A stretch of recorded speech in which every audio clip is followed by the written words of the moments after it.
All right, reports of North Korea now. Nuclear threats out of North Korea targeting the U.S., saying it has placed long-range missiles into combat mode aimed at numerous Western targets. Ambassador John Bolton, former U.S. ambassador to the UN, Fox News contributor with me now. And, sir, good morning to you. More words or more than that? Well, I think the threat to use missiles against targets in the United States like Alaska, Hawaii, or bases like in Guam or Okinawa is probably remote as of this moment. But make no mistake, the North Koreans are getting closer to making those threats a reality, and their ability to hit closer targets in Japan or South Korea can't be dismissed. I think the most immediate concern is that with all this belligerent talk, there is a risk of North Korea taking some provocative action, sinking a South Korean ship as they did a little over a year ago, or doing something that could get us very quickly into a larger confrontation. This is a very dangerous regime. It is not rational in our terms, and even though their more extravagant threats are not realistic, you have to take this kind of thing seriously. Let me pick up on the point you make, because they have threatened in the past and they have acted on those threats, especially when it comes to their South Korean neighbor down here across the 38th parallel, Japan off to the east. But specifically for Western targets, American targets, they've talked about Guam, they've talked about Hawaii, they've talked about certain Western American cities that we can show you on the map here in just a moment once it pulls up here. Whether you apply truth to this or not, Mr. Ambassador, it is fair to say that they cannot take a nuclear warhead and put it on a rocket. But they can take a long-range rocket and perhaps, aim at Anchorage or Seattle, or more likely out here, Honolulu, Hawaii, or Guam. Is that the more likely scenario when it comes to the United States?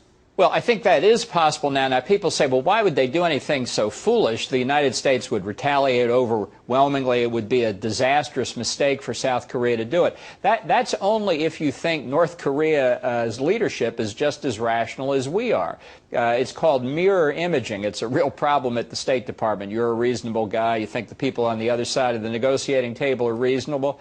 Not necessarily. And it's the kind of Hitler in the bunker mentality that has pervaded the North Korean leadership's thinking over the years that really should worry us. It shows why the continuation of the regime itself in North Korea is a problem that we need to be addressing really just as much as the nuclear capability they're seeking. And we've addressed this, too, just in the past 10 days or so.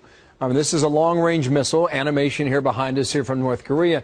If that were to launch, we have just taken more anti-missile batteries and moved them now to the West Coast. Initially, they had been planned. They were canceled by the current administration, and now they have reversed course. Would that serve logic in order to prevent a possible hit on the western part of the U.S.? Well, I think we should have done it. We should have deployed these missiles in 2009 when they were originally scheduled, and although there was great fanfare for that announcement, they won't actually be deployed until 2017. But it's intended to protect innocent American populations against this kind of threat from rogue states. It's why we need a much more robust national missile defense capability than the Obama administration's planning, and we need, as our military has done, overflying North Korea recently, to have the capability to respond, to try to deter this irrational regime. But it's not a place we should want to be. I think our objective here should be the elimination of the North Korean regime, the peaceful reunification of the peninsula. We've said that's our policy since 1945. We need to act on it. One more point here. They shelled an island 3 years ago, killed 4 people. They're responsible for killing 46 sailors when they sank a South Korean naval ship.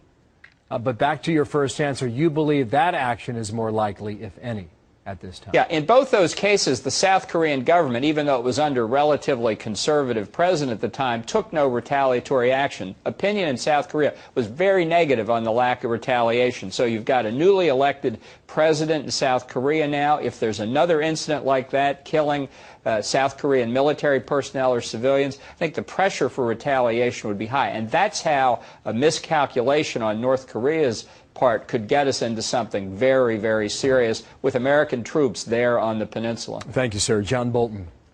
Mr. Ambassador from Washington. The North Korean video shows the White House in the crosshairs, the U.S. Capitol blowing up.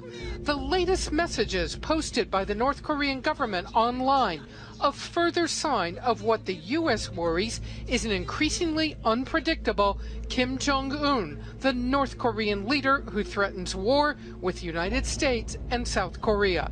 On CNN's The Lead, the president's chief of staff told Jake Tapper the U.S. will be ready for any provocation.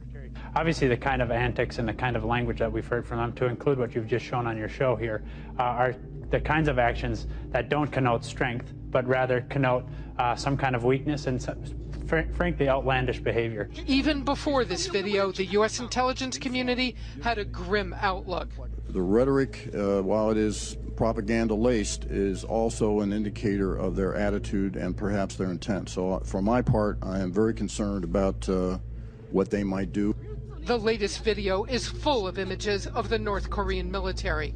The announcer says the fuse of nuclear war is slowly burning. The fuse of nuclear war is slowly burning. And that there will be, quote, no warning of North Korean plans. The sheer threat that they would openly threaten a nuclear attack against the United States is problem enough.